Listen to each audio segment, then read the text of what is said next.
കൂത്തച്ചി സത്യഭാമയുടെ സമനില തെറ്റി. ഇവനൊരു 2.25-കാരനാണല്ലോ. ഇവന് തികച്ചില്ല എന്നൊരു സംശയമുണ്ട് പേര് കേട്ടിട്ട്. 2.25 നീ ഇതല്ല ഇതിനപ്പുറം എഴുതും. അതാണ് അതിൻ്റെ ഒരു കഥ. ഈ ഏത് കാലത്ത് ജനിച്ചാടാ തേണ്ടി? നിന്റെ എന്താടാ പ്രൊഫൈൽ പടം നല്ല ക്ലിയർ അല്ലല്ല. നീ മറ്റവൻ്റെ കൂട്ട കറുത്തിരിക്കണവനാന്ന് തോന്നുന്നു അല്ലേ? കാക്കര നിറം എന്നിട്ട് തേങ്ങയുടെ ഇതിനകത്ത് ഇരിക്കണം നിന്റെ നിറം. നീ നല്ല നിറമില്ല. അതെന്ത് പറ്റി? അതോ നീ അങ്ങനെ ഇട്ടതാണോടാ സുമേഷ്? എന്നെ നീ ചാണകം തേച്ച് മെഴുകുമല്ലേ? ഞാൻ ചാണകമല്ല തേക്കാൻ പോണം നിന്നെ. തലേ ദിവസം ഭക്ഷണമൊക്കെ കഴിച്ചിട്ടേ പിറ്റേ ദിവസം രാവിലെ നമ്മളൊരു 1-നും 2-നും പോവും. നീ പോവാറുണ്ടാ? അതങ്ങോട്ട് എടുത്ത് ഞാൻ മെഴുകും നിന്നെ. കലാമണ്ഡലത്തിലെ മുന്നിലൂടെ ബസ്സിൽ പോയത് കൊണ്ടാണ് ഇവരുടെ പേരിൻ്റെ കൂടെ കലാമണ്ഡലം. പോടാനായേ, നിനക്ക് എന്തെന്ന് അറിയണം? നിനക്ക് നർത്തകനായ ഡോക്ടർ RLV രാമകൃഷ്ണനെതിരെ നടത്തിയ അധിക്ഷേപ പരാമർശത്തെ തുടർന്നായിരുന്നു സത്യഭാമ എന്ന കൂത്തച്ചിയെക്കുറിച്ച് സാധാരണക്കാരായ നാട്ടുകാർ അറിഞ്ഞത്. കൂത്തച്ചി എന്ന വാക്ക് കേട്ട് നിങ്ങളിൽ പലരും അതൊരു തെറിയായി തെറ്റിദ്ധരിച്ചേക്കാം. എന്നാൽ ആ വാക്കിനർത്ഥം നർത്തകി എന്നാണ്. നന്നായി കൂത്തുകളിക്കുന്നവൾ എന്നും അർത്ഥമുണ്ട്. ഒരു നർത്തകി എന്ന നിലയിലാണ് ഞങ്ങൾ സത്യഭാമയെ കൂത്തച്ചി എന്ന് വിശേഷിപ്പിക്കുന്നത്. മോഹിനിയായിരിക്കണം എപ്പോഴും മോഹിനിയാട്ടം കളിക്കുന്ന ആൾക്കാർ. ഇയാളെ കണ്ടു കഴിഞ്ഞാൽ കാക്കയുടെ നിറം, എല്ലാം കൊണ്ടും കാലകത്തി വെച്ച് കളിക്കേണ്ടുന്ന കലാരൂപമാണ് മോഹിനിയാട്ടം. ഒരു പുരുഷൻ കാലും കവച്ചു വെച്ച് മോഹിനിയാട്ടം കളിക്കുന്നത് അത്രയും അരോചകമായിട്ടൊന്നുമില്ല. എൻ്റെ അഭിപ്രായത്തിൽ മോഹിനിയാട്ടമൊക്കെ ആൺപിള്ളാർ കളിക്കണമെങ്കിൽ അതുപോലെ സൗന്ദര്യമുണ്ടാവണം. ആൺപിള്ളാരിലും നല്ല സൗന്ദര്യമുള്ളവരുണ്ട്. ഇവനെ കണ്ടു കഴിഞ്ഞാൽ പെറ്റ തള പോലും സഹിക്കില്ല. കറുത്ത നിറമുള്ളവരെ മോഹിനിയാട്ടം പഠിപ്പിക്കുമെന്നും എന്നാൽ മത്സരങ്ങളിൽ പങ്കെടുക്കരുതെന്ന് പറയുമെന്നും സത്യഭാമ പറഞ്ഞതിനെതിരെ RLV രാമകൃഷ്ണൻ പരാതി നൽകുകയും അതിനെ തുടർന്ന് കൂത്തച്ചി സത്യഭാമയ്ക്കെതിരെ ജാമ്യമില്ലാ വകുപ്പിട്ട് പോലീസ് കേസെടുക്കുകയും ചെയ്തിരുന്നു. മുൻകൂർ ജാമ്യാപേക്ഷയുമായി ഹൈക്കോടതിയെ സമീപിച്ചിരുന്നെങ്കിലും ഹൈക്കോടതി ആ ജാമ്യാപേക്ഷ തള്ളിയിരുന്നു. അതോടെ കുറച്ചു കാലത്തേക്ക് കൂത്തച്ചി സത്യഭാമയ്ക്ക് കുറച്ച് അടക്കമുണ്ടായിരുന്നു. കറുപ്പ് നിറത്തിന്റെ പേരിൽ അധിക്ഷേപം നടത്തിയ കൂത്തച്ചി സത്യഭാമയ്ക്കെതിരെ സ്ത്രീധന പീഡന കേസും തിരുവനന്തപുരത്ത് നിലവിലുണ്ട്. മരുമകളുടെ പരാതിയിൽ 2022 നവംബർ 2-നായിരുന്നു തിരുവനന്തപുരം കന്റോൺമെന്റ് പോലീസ് ഇവർക്കെതിരെ കേസ് രജിസ്റ്റർ ചെയ്തത്. 10 ലക്ഷം രൂപയും വസ്തുവും ആവശ്യപ്പെട്ട് സത്യഭാമയും മകനും ശാരീരികവും മാനസികവുമായി പീഡിപ്പിച്ചെന്നായിരുന്നു മരുമകളുടെ പരാതി. കേസിൽ മകനും സത്യഭാമയുമാണ് 1ഉം 2ഉം പ്രതികൾ. സത്യഭാമയുടെ മകന്റെയും യുവതിയുടെയും പുനർവിവാഹമായിരുന്നു. 5 ദിവസം മാത്രമാണ് സത്യഭാമയുടെ വീട്ടിൽ യുവതിക്ക് താമസിക്കുവാൻ സാധിച്ചത്. 35 പവൻ സ്വർണവും സ്ത്രീധനമായി നൽകി. ഭർത്തൃവീട്ടിൽ വന്ന ദിവസം മുതൽ സ്ത്രീധനം കുറവാണെന്ന് ചൂണ്ടിക്കാട്ടി സത്യഭാമയും മദ്യപാനിയായ മകനും ചേർന്ന് ശാരീരികവും മാനസികവുമായി ഉപദ്രവിക്കുവാൻ തുടങ്ങി. യുവതിയുടെ വീടും വസ്തുവും തന്റെ പേരിൽ എഴുതി വെക്കണമെന്ന് ഭർത്താവ് ആവശ്യപ്പെട്ടു. ഇതിന് സത്യഭാമ കൂട്ടുനിന്നു. ആവശ്യങ്ങൾ നേടുവാനായി 2022 ഒക്ടോബർ 10-ന് യുവതിയെ സ്വന്തം വീട്ടിൽ കൊണ്ടുപോയി വിട്ടു. പിറ്റേ ദിവസം പ്രശ്നം പരിഹരിക്കുവാനായി യുവതിയുടെ പിതാവടക്കം വഞ്ചൂർ കുന്നുകുഴിയിലുള്ള സത്യഭാമയുടെ വീട്ടിലെത്തി. എന്നാൽ യുവതിയുടെ പിതാവിനെ മർദ്ദിക്കുകയാണ് സത്യഭാമ ചെയ്തത്. പിതാവിന്റെ മുന്നിൽ വെച്ചും യുവതിയെ സത്യഭാമ മർദ്ദിച്ചു. മകൻ കെട്ടിയ താലി ഇനി വേണ്ടെന്ന് പറഞ്ഞ് വലിച്ചു പൊട്ടിക്കുകയും മുഖത്തടിക്കുകയും ചെയ്തു. തുടർന്ന് യുവതിയുടെ വസ്ത്രങ്ങൾ അടക്കമുള്ള പെട്ടി വീടിന് പുറത്തേക്ക് വലിച്ചെറിയുകയും ഇനി മുതൽ വീട്ടിൽ താമസിക്കേണ്ടതില്ലെന്ന് പറയുകയും ചെയ്തു എന്ന് FIR-ൽ പറയുന്നു. ആ മുതലാണ് ഈ കൂത്തച്ചി സത്യഭാമ. കേസും വിവാദവും ഒക്കെ വന്നതോടുകൂടി കൂത്തച്ചി സത്യഭാമയുടെ അടുത്ത് ആരും ഇപ്പോൾ കൂത്തുപഠിക്കുവാൻ പോണില്ലത്രേ. പരിപാടികൾക്കും ആരും ഇപ്പോൾ ക്ഷണിക്കുന്നില്ല. ഇതോടെ കൂത്താടി നടന്ന സത്യഭാമയുടെ സമനില തെറ്റി എന്നാണ് വിവരം. ഇപ്പോൾ ഫേസ്ബുക്കിൽ ഇവരുടെ വീഡിയോകളുടെ അടിയിൽ കൊണ്ട് കമന്റ് ഇടുന്നവരെ പച്ചയ്ക്ക് തെറി വിളിച്ച് വീഡിയോകൾ ഇടലാണ് ഇവരുടെ നേരം പോക്ക്. ഇനി നമുക്ക് കലാമണ്ഡലത്തിന്റെ ആ പഴയ മുത്തും പ്രായാധിക്യം കൊണ്ടും വായിലെ നാക്കിന്റെ മേന്മ കൊണ്ടും കട്ടപ്പുറത്തായ റിട്ടയേർഡ് കൂത്തച്ചി സത്യഭാമയുടെ സാംസ്കാരിക തനിമ വിളിച്ചോതുന്ന ആ സംഭാഷണങ്ങൾ നമുക്കൊന്ന് കേൾക്കാം. കമന്റ് ഇട്ടവരെ ജാതീയമായും വംശീയമായും ഒക്കെ അധിക്ഷേപം നടത്തുന്നത് കേൾക്കുക. ഇവനൊരു 2.25-കാരനാണല്ലോ. ഇവന് തികച്ചില്ല എന്നൊരു സംശയമുണ്ട് പേര് കേട്ടിട്ട്. 2.25 നീ ഇതല്ല ഇതിനപ്പുറം എഴുതും. അതാണ് അതിൻ്റെ ഒരു കഥ.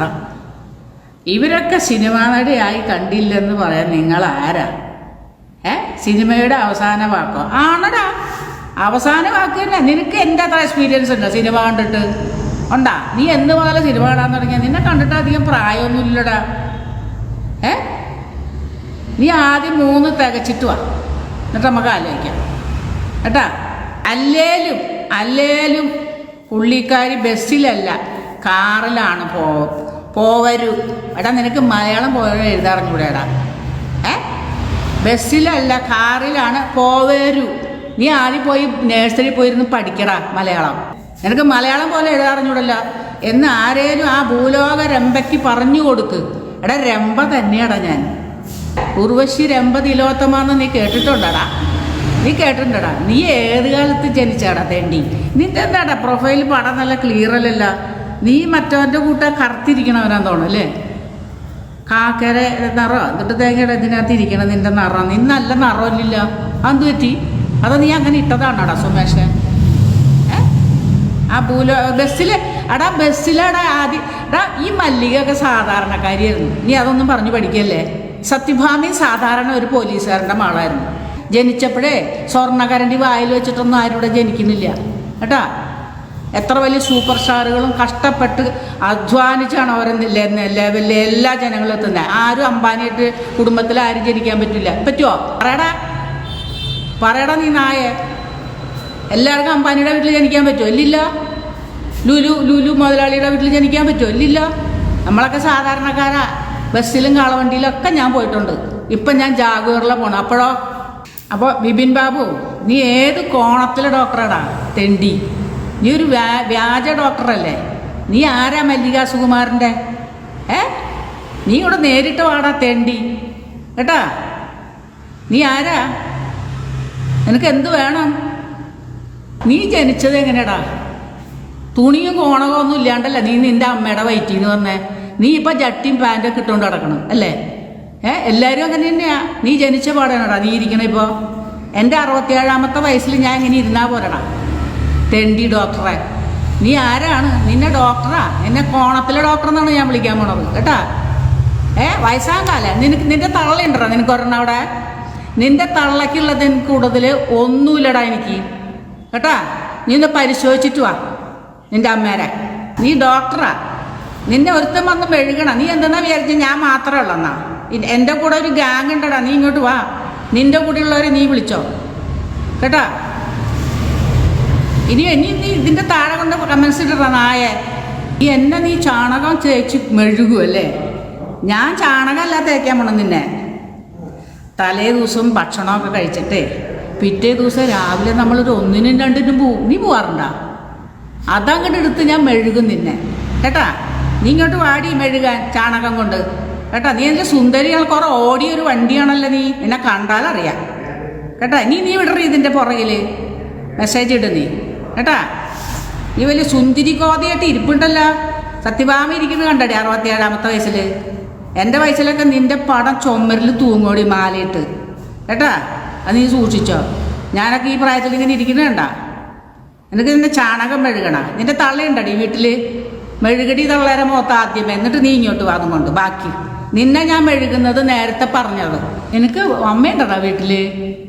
നിന്റെ അമ്മ ഒരു ഉടുപ്പൊക്കെ ഇടിച്ചിട്ട് അങ്ങനെ ഇടറാ. പക്ഷെ ഉടുപ്പിൻ്റെ അടിയിൽ ഒരു ജട്ടി ഇടാൻ മറക്കരുത് കേട്ടാ നിന്റെ അമ്മയ്ക്ക്. നിനക്ക് എന്താടാ തെണ്ടി എന്നെ കാണുമ്പോൾ ഇത്ര അസൂയ? നീ എൻ്റെ തല വെട്ടി വെച്ചിട്ടില്ലേ? നിന്റെ അമ്മയുടെ തല വെട്ടി ഇതുപോലെ കോണകം തുണി ഇല്ലാത്ത നിന്റെ തലയിൽ പുറത്ത് കൊണ്ടുപോയിക്കടാ നായെ. പൊന്നാര മോൾക്കൊരു റോസാപ്പൂവൊക്കെ തന്നിട്ടുണ്ട്. അയ്യടാ, നീ നിന്റെ അമ്മയ്ക്ക് കൊടുത്താടാ റോസാപ്പൂവ്? നീ നാളെ നേരം വെളുക്കുമ്പോൾ നിന്റെ അമ്മയുടെ തലയ്ക്കാമ്പാട്ടൊരു നിലവിളക്ക് കത്തിച്ച് വെച്ചിട്ട് 2 തേങ്ങയും കൂടെ ഉടച്ചു വയ്ക്ക്.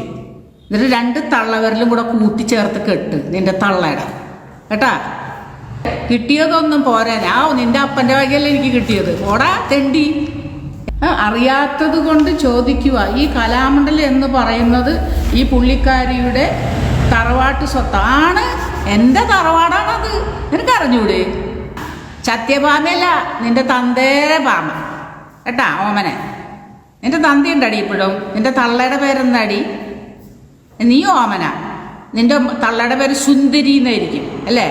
കലാമണ്ഡലത്തിലെ മുന്നിലൂടെ ബസ്സിൽ പോയത് കൊണ്ടാണ് ഇവരുടെ പേരിൻ്റെ കൂടെ കലാമണ്ഡലം. പോടാനായേ, നിനക്ക് എന്തെന്ന് അറിയണം? നിനക്ക് ബസ്സിൽ പോകണ്ടടാ. അസലായിട്ട് അന്തസ്സായിട്ട് അധ്വാനിച്ച് സർട്ടിഫിക്കറ്റ് മേടിച്ച ആളെ ഞാൻ അവിടെ. അതിൻ്റെ മുമ്പിൽ കൂടെ പോയാൽ സർട്ടിഫിക്കറ്റ് കിട്ടും. അങ്ങനെയാണോ നിനക്ക് നിന്റെ ഭാര്യയ്ക്ക് നിന്റെ അമ്മയ്ക്കൊക്കെ കിട്ടിയത് സർട്ടിഫിക്കറ്റ്? നിന്റെ അമ്മ കല്യാണം കഴിച്ചതേ അങ്ങനെ വല്ല സർട്ടിഫിക്കറ്റ് മേടിച്ചിട്ടാണോ നിന്നെ ഉണ്ടാക്കിയത്? ആണോടാ? നിന്നെ കണ്ടിട്ട് നീ പേറുകട മറ്റേ പ്രാന്താശുപത്രിയിൽ നിന്ന് ഓടി വന്നതുപോലെ ഉണ്ട് നിന്നെ കണ്ടിട്ട്. എനിക്ക് അങ്ങനെയാണ് തോന്നുന്നത്. അപ്പം മാനസിക രോഗമുള്ള നിനക്ക് എനിക്ക് മാനസിക രോഗമുള്ളതുപോലെ തോന്നും. അത് ശരിയാ, സ്വാഭാവികമാണ് കേട്ടാ. നിന്നെ കണ്ടിട്ട് എനിക്ക് അങ്ങനെ തോന്നണത്. എന്തോ ഒരു ഇവിടെ നിന്നാണോ ഇനി മറ്റേ കോഴിക്കോട് പ്രാന്താശുപത്രിയിൽ നിന്നാണ്. നീ എവിടത്തുകാരിയാണെന്ന് എനിക്ക് അറിഞ്ഞുകൂടാ. അതുകൊണ്ട് ചിലപ്പോൾ നിനക്ക് ഭ്രാന്തുള്ളത് കൊണ്ട് എനിക്ക് ഭ്രാന്തുണ്ടെന്ന് ചിലപ്പോൾ തോന്നും കേട്ടാ. നീ ഇങ്ങോട്ട് വാ എൻ്റെ ഭ്രാന്ത് മാറ്റാൻ. നമുക്ക് ഒന്നിച്ച് ജീവിക്കാടി. ഇങ്ങോട്ട് വാടി നളിനിയമ്മേ, നമുക്ക് ഒന്നിച്ചൊന്ന് കൂടാ. പോരണാ? എടാ നായേന്ന് വിളിക്കില്ല. എന്താ പറയുക, എനിക്ക് എന്നെ പട്ടിമക്കളുണ്ട് ഇവിടെ. അവരെ ഞാൻ ഒരിക്കലും നായാന്നൊന്നും എൻ്റെ മക്കളെ ഞാൻ വിളിക്കില്ല. എനിക്കൊരു മോനുണ്ട്, അവനേക്കാളും സ്നേഹം എനിക്ക് എൻ്റെ പട്ടിമക്കളോടാണ്. എടാ നായേന്ന് ഞാൻ നിന്നെ വിളിക്കണം. നീയാണ് നായ. നീ എന്തെന്നാ വിചാരിച്ചേ? കലാമണ്ഡലത്തിൽ പഠിക്കുമ്പോൾ നിൻ്റെ ആനയുടെ മുട്ട കിട്ടുമായിരുന്നു. അവിടെ നിന്ന് പഠിച്ചിറങ്ങുമ്പോൾ ഒരു സർട്ടിഫിക്കറ്റ് കിട്ടും, അത്രയേ ഉള്ളൂ. അല്ലാണ്ട് അവിടെ നിന്ന് എന്നിട്ട് സ്ഥാനമാ കിട്ടിയെന്ന് നിനക്ക് എന്തോന്ന് അറിയടാ കലാമണ്ഡലത്തിനെ കുറിച്ച്? നിനക്ക് വലുത് അറിയാവോടാ നായെ? ഇതിൽ ആരെങ്കിലും ഒരാൾ കോടതിയെ സമീപിച്ചാൽ ജാമ്യ വ്യവസ്ഥകൾ ലംഘിച്ചു, സമാനമായ കുറ്റം ചെയ്തു എന്ന ഒരൊറ്റ കാരണം പറഞ്ഞ് ഇവരുടെ ജാമ്യം തന്നെ റദ്ദ് ചെയ്യാവുന്നതാണ്. i2i News, an eye for truth. i2i News subscribe ചെയ്തിട്ടില്ലാത്തവർ ഇപ്പോൾ തന്നെ സബ്സ്ക്രൈബ് ചെയ്യുക. നോട്ടിഫിക്കേഷൻ ലഭിക്കുവാൻ ബെൽ ബട്ടണും അമർത്തുക.